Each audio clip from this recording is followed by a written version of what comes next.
Yakında nurgun tordaşlar o'zi bir to'yanjon, ya'ni so'ralmlik islining bog'liq to'g'risida inkos bildirdi. Undan boshqa jiqishlar xo'sh yoqmaydigan ham bir qism ota-onalar o'zining bolalarining tuyuqsiz maktab berishni xohlamaydiganlikdan iborat shu ishni deb keldi. Hamda ko'pincha ota-onalar bolalarining maktab bormasligini nimadan qaraydi desa, bolalarim maktabdan bezor bo'ldi yoki maktabda o'rganish besim qilyapti deb xato o'ylaydi. Əməliyyat unda qalmasa, məktəbə bağlamasının özü əməliyyatda balının içki xuşallığını yo'qotganligi, ya'ni içki xuşalsız ikənligindən dirək verdi. Bu bundaş bir qamoqda içki xuşalsızlığının bir xil ifadəsi hesablandı. Adam içki xuşallığını yo'qotgan vaqtda, xuddi bir mashinaning meyi tugab ketganda hech qanday ishga xo'sh yoqmaydiganlar qoldi. Bu vaqtda adam bədin dərhal nimasa müdafiə halatga o'tib oldi. Müdafiə halat degan nimasa, men energiya qolmadi, men hech chiqmayman, energiya chiqolmayman deydi. Xuddi mashinaning meyi tugab ketsa, to'xtab qolgan vaqtda odamda ichki xushallikdan iborat bu benzin yoki may tugab ketgan vaqtda odamning hech ishga xo'sh yoqmaydigan bir holatga kelib qoldi. Mana bu nimasi nurg'un bolalarning amaliyotda maktabga bag'is kelmaslikning sababi shu. Bu xil maktab berish xohlamaydigan bolalarga biz diqqat qilib baqsak, ular hech qanday narsadan huzurlanmaslik, hamma narsa ma'nisiz tuyulish dek ifodalar bo'ldi. Uning ustiga ularning bir xil ishidan bir xil kulgisini ko'ngil olmaydi. Psixologiyada bir dangliq gap bor. Bu bo'lsa nima desa, odam bir vaqtda bir ovozni anglaydi deymiz. Bu deganlik masalan, odam bir vaqtda tang to'lsa, biz hech bir ovozni anglamaymiz. Belki nima desa, ulguraylikni anglaymiz.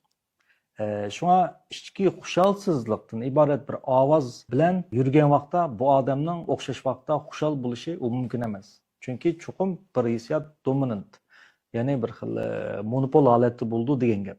Hamda bu yerda eng diqqat qiladigan, eng muhim bir nuqta bor. U bo'lsin nima desa, odamlar, bu xil ishga yo'liqqan odamlarning ko'pinchisi o'zining içki xuşalsız ekanligini bilmaydi. Zuchima his qilolmaydi. Bundaş bir vaqtda ichida bir yig'layotgan, qayg'urayotgan bir odamning borligini bilmaydi. İçki xuşalsızlıqning o'zini his qilolmaydi. Biroq içki xuşalsızlıqning alomatlarini his qila oladi. Bu xuddi nimasi biz zukamlab qolsak, biz faqat zukamni keltirib chiqarayotgan shijuni ko'rolmaymiz. Biz faqat nimani ko'ra olamizsa, uning alomatini ko'ra olamiz. Şuna nurgun adam içki xuşalsızlıktan ibaret bu xil hissiyatni, o'zidagi bu hissiyatni his qilolmaydi. His qila oladigan nimasi uning alomati. Uning alomatlari intayin ko'p. Hamda uning asosliq odamlar his qiladigan alomatlardan biz bayatın degandek hech qilishni xohlamaslik, to'xtamay ishlarni oqil tortish, bir ishni qilay desa ishonch olmaslik. Hatto tomoq yeyishni rad qilish. Tez tirikish ve daim her xil avarchiliklarni terish orqali boshqalarning diqqatini tortish va yoki bir bichor odamning ruhiga kirilish orqali kuyunishga erishish, o'zini zaxmlantirish qatorliqlar. Eng muhim nimasi dunyoni ma'nisizda ko'rish. Shunga hozir ko'p tilga ilinayotgan kishilar doim tilga oladigan xomushlik kasali. Amaliyotda bu kasalni kishilar tushunmaganligi uchun buni bir xil sirliq kasal qilib olgan. Amaliyotda bu qandaqdir bir kasallik emas, bu bir holat. Biroq bu asli kelish, chiqitish bir qadar ters bo'lgan holat. Bu dal nimasi ichki xushalsizlik odamda harakatni, intilishni, hayotga bo'lgan bir xil umidvorlikni, ma'noni butunlay elib ketganlik uchun bu xil ichki xushalsiz odamlar bir xil cho'kma holatga kirib qoldi. Biz buni xomushlik deymiz. U borgan sari sirtqi dunyodan orliq qoldi. O'zini ayiblaydi. Eng muhimi o'zining hech qanday qimmati yo'qdek, o'zini oilasiga hatto dunyoga bir xil yukdek his qilib oladi. Undan boshqalarni yo'g'in, o'zini kichik ko'radi. O'zining barliq yerlar bir xil sat qamlashmayotgandek, ishlar yurishmayotgandek his qildi va bu tufayli o'zini ig'ir darajada tuvan ko'radigan holatlar shakllandi. Mana bu bir xil ilshin shunqanda bu. Endi buni hal qilish Demişki tersi bu alametlerinin hammasi yildiz elep etken vaqtda içki xuşalsızlıqni ifadesi dedim. Hem de çatak yer nimasi içki xuşalsızlıqdan ibaret bu keltirib chiqaruvchi omil, ya'ni mush hissiyat İnsanlarning his qilish sezim doirasining ichida bo'lmaydi. Ya'ni sezim siziqining ustida bo'lmaydi. Sezim siziqining ustida bo'lmaydi deganim odamlar o'zining bu xil ichki xushal holatini, qayg'urish holatini his qilolmaydi degan gap. Biz bu xil sezim siziqining, ya'ni o'zining his qilish siziqining ostida bo'lgan bu hissiyotlarni biz cheyishi yoki bo'lmasa yushunang deymiz. Biz mana shu biz his qilolmaydigan, ammo bizda mavjud bo'lgan turlik ichki xushalsizlikni keltirib chiqaradigan hissiyotlarni biz kasbiy tilda, hozirgi psixologiyada ichki balo deb ataymiz. Endi buning to'liq holati yaralangan ichki balo deymiz. Bizning bu yaralangan ichki balimiz har xil usulda bizni chaqirib turdi. Biz doim turmushimizda ko'nglimiz yerim bo'ladigan, ochchig'imiz keladigan, adil bo'lmagan muomala uchraydigan yoki masxur uchraydigan ishlarga davomli yuz berib turdi. Bu ishlar yuz bergan vaqtda biz hozirgi ongda tabiiyla mush meni masxur qildi, hozirgi odamlar bu nimish men unda qiladi, bu nimish men ko'z qilmaydi deb biz bu sababni sirtni deymiz. Amaliyotda nima desa, bu ishlarning hammasini ichki baldan iborat. Sen amaliyotni ayt, ko'ngling yerim, men sen nimish diqqat qilmaysan deb bizning diqqatimizni o'ziga qaratmoqchi bo'ldi. Buning qaratish uchun nima desa, doim o'ziga mos keladigan bir muhitni shakllantirish orqali, men bayat degan harakatlarni shakllantirish orqali bizni diqqatni tortmoqchi bo'ldi. Biroq aniqki biz insonlar xushalsiz kayfiyatdan doim qochamiz. Ichki balning eng oxirgi kuziri nima deganda kasallik. Biz kasal bo'lsak ko'nglimiz yerim bo'ldi. Demak, ichki balo eng oxiri kasal qilish orqali sening ko'ngling yerimdi, diqqat qilmading, endi diqqat qildingmi deb kasal qilishga, hatto ig'ir kasal paydo qilishga urindi. Barliq kasallar psixik nuqtai aytgan vaqtda bir odamning putining sunib ketishimi, hamda bir ichki balning diqqatini o'ziga tortishning bir usuli deb qaraymiz. Biroq nurg'un kishilar yanla men kasal bo'lg'achqa endi ko'nglim yerim bo'ldi deb xato o'ylaydi. Ko'ngling yerim bo'lganligi tufayli kasal bo'lganligini bilmaydi.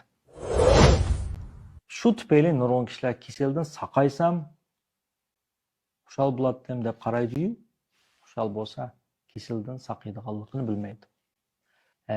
Endi ichki balo qanday shakllangan?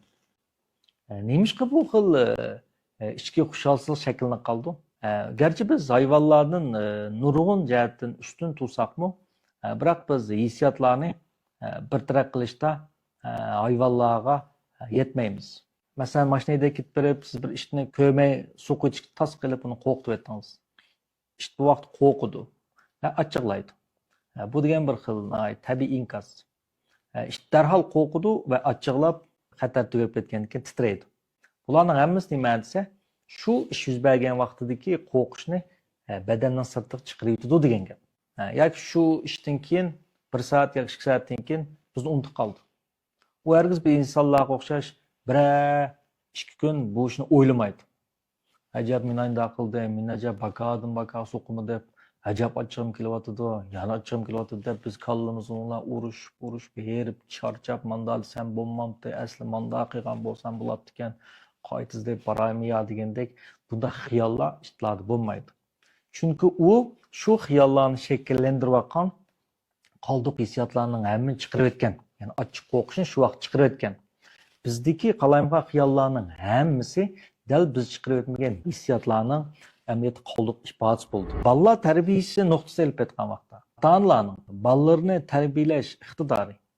Bular bu IQ cəhətdən, məşə hissi iqtidarını tərbiyələş cəhətdən bir qism ata-analarning balını tərbiyələş iqtidarını bütünlüy nöl alət deyişki buldu. Çünki ata-analarning özümü bir oңыз holatda bo'lganlik uchun o'zining ota-onasini qanday tarbiyalagan bo'lsa, shu bu ish tarbiyalashga ahamiyat berdi. Bir nuqtaga diqqat qilish kerakki, bir bolaning esida qoladigan hargizmi ota-onaning uningga nimalarni apagin emas.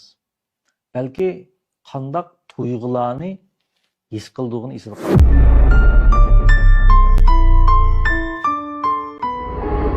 Agar biz bolamizga ig'ir darajada bir xil kuduganni yoki bir xil bu gumping bir hissiyatni his qildirib qo'ygan bo'lsak, siz bolangiz uchun shunday chiqishlarni qilib bersangizmi, bu narsa esida qolmaydi.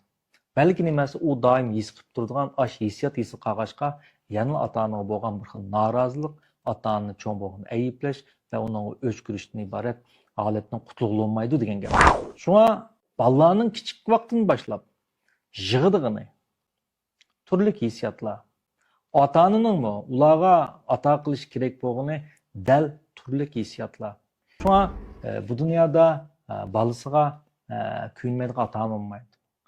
Balasini yaxshi ko'rmaydigan ata-ana olmaydi. Ammo bu xil yaxshi niyat, yaxshi natijadan derak bermaydi.